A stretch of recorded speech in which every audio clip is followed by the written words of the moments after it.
हमने बुलाया as a UES president, unique education system के प्रेसिडेंट के नाते। यूनिक एजुकेशन सिस्टम क्या है, उसकी जरूरत क्यों है और क्यों पड़ी और क्यों शुरुआत की और कब किया गया। बेसिकली इस बिजनेस के दो मुख्य किरदार हैं, एक है कंपनी और एक है डिस्ट्रीब्यूटर साइड। कंपनी और डिस्ट्रीब्यूटर साइड दो किरदार है, इसके ऊपर ये पूरा बिजनेस टिका हुआ है। कंपनी की कुछ जिम्मेदारियां हैं और डिस्ट्रीब्यूटर की भी कुछ जिम्मेदारियां हैं। कंप्यूटर के भी कुछ अधिकार है, डिस्ट्रीब्यूटर के भी कुछ अधिकार है। लेकिन कंपनी के सोचने का तरीका एक बिजनेस की तरीके से होता है और डिस्ट्रीब्यूटर का सोचने का तरीका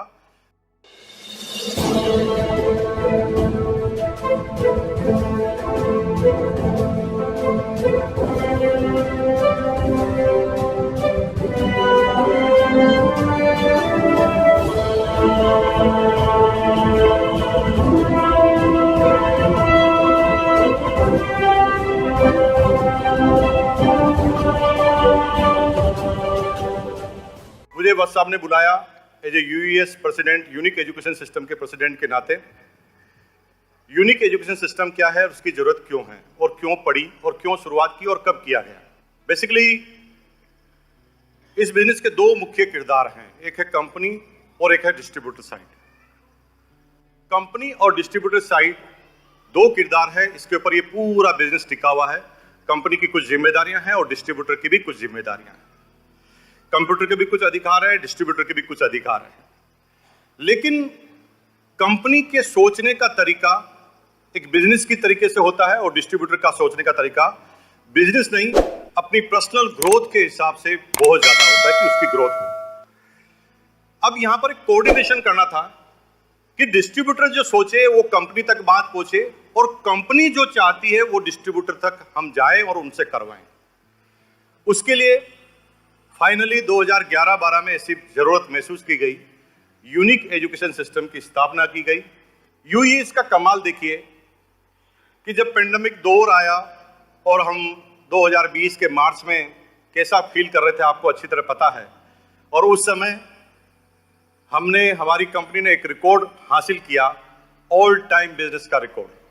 लेकिन ये सब कुछ हो पाता है एक सही विचारधारा के मिलने से। ये सब कुछ हो जाता है जब कुछ ऐसे लोग जो निस्वार्थ भावना से ना सिर्फ अपने बिजनेस को, इस पूरे आरसीएम को एक साथ उभारना चाहे।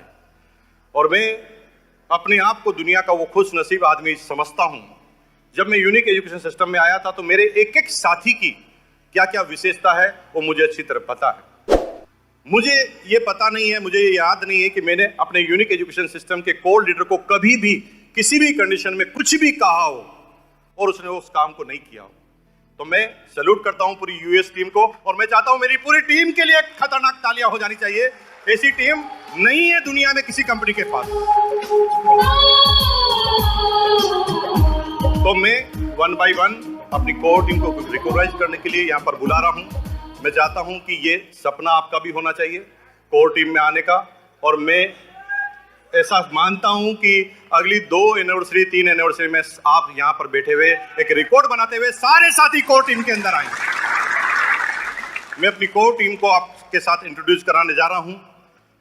दिल थाम के बैठिए, हम उस क्रिकेट टीम की तरह हैं। उस क्रिकेट टीम में जब आप देखते हैं किसी भी क्रिकेट टीम पे जो विश्व विजेता होती है, अगर किसी क्रिकेट टीम में सारे बल्लेबाज अच्छे हो तो उसका हारना फाइनल है और सारे बॉलर भी अच्छे हो तो भी उसका हारना फाइनल है। अगर क्रिकेट टीम में सारे के सारे लोग विकेट कीपर बन जाएं तो भी हारना फाइनल है। और क्रिकेट टीम में सारे वर्ल्ड क्लास फील्डर बन जाएं तो भी हारना फाइनल है। लेकिन वही टीम जीतती है जिनके पास इन सारे लोगों का कॉम्बिनेशन होता है। और यूनिक एजुकेशन सिस्टम के पास इन सारे लोगों का कॉम्बिनेशन है। मैं चाहता हूं एक बार जोरदार तालियों के साथ यूनिक एजुकेशन सिस्टम के उन साथियों का आप स्वागत करें। इस कड़ी में आपके सामने बुलाने जा रहा हूं the brand new core team member, एक ऐसे व्यक्ति जिन्होंने एजुकेशन के दम पर अपनी टीम का निर्माण किया, जिसने डिसिप्लिन के नए मुकाम हासिल किए, जिन्होंने नए आयाम स्थापित किए। Mister D Kumar from Varanasi, please come on the stage.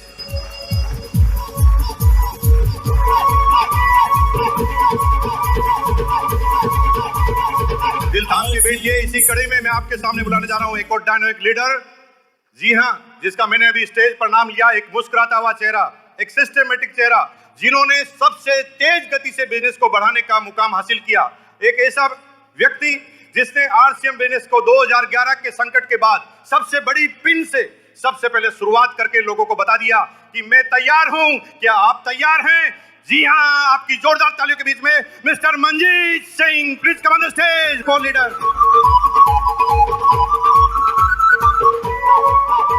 इसी कड़ी में मैं अब आपके सामने उस शख्सियत को बुलाने जा रहा हूं।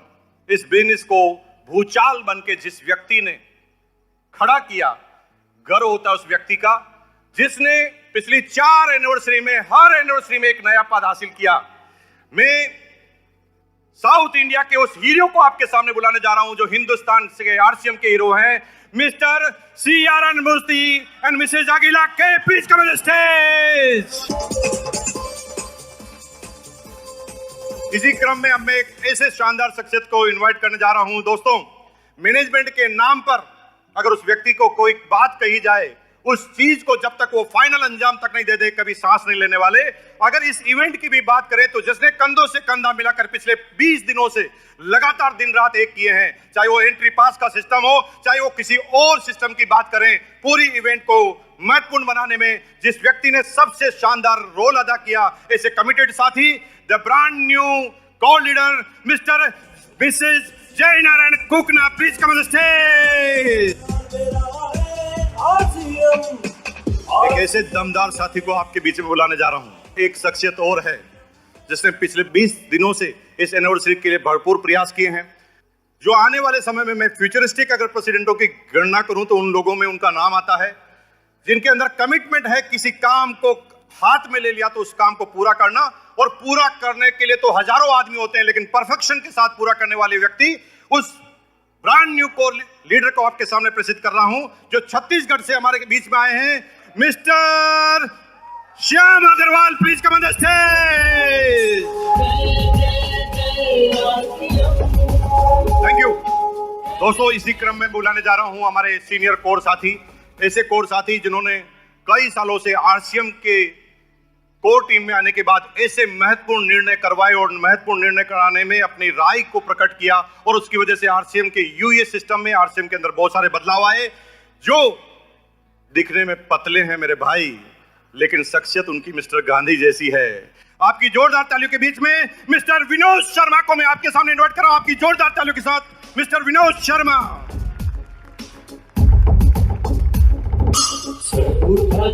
एक व्यक्ति का नाम लेते हुए मुझे बहुत बड़ी खुशी हो रही है। भारत की टीम में एक सितारा था, मिस्टर तेंदुलकर।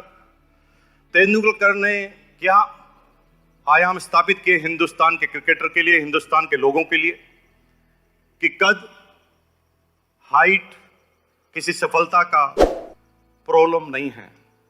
अगर मन में जुनून हो, कुछ कर गुजर जाने की तमन्ना हो, तो ये सब चीजें हासिल की जा सकती है। हमारी इस टीम के तेंदुलकर, जिन्होंने जब भी दिल्ली में एनिवर्सरी हुई तो बढ़ चढ़कर हिस्सा लिया, और ना सिर्फ हिस्सा लिया, उस एनिवर्सरी को परफेक्ट बनाने में योगदान दिया, mister Tendulkar, mister PK Singh, please come on the stage. उस व्यक्ति का नाम लेते हुए मेरी दिल की धड़कनें थोड़ी तेज हो जाती है। जो लोग कहते हैं कि डायरेक्ट सेलिंग बोलने का बिजनेस है, समझाने का बिजनेस है, प्रेजेंटेशन का बिजनेस है, लेकिन वो शख्सियत ने इस बिजनेस में आकर बता दिया कि फील्डिंग से भी बड़े बड़े मुकाम हासिल किए जा सकते हैं। फील्डिंग से भी दुनिया के बेहतरीन खिलाड़ी का नाम हासिल किया जा सकता है। जी हाँ, कम बोलने वाले उस शख्सियत की बात मैं कर रहा हूं जिनको जब कोई जिम्मेदारी दी जाती है तो इतनी बारीकी से उस काम को निभाते हैं कि कोई भी गलती की कोई संभावना तक नहीं रहती।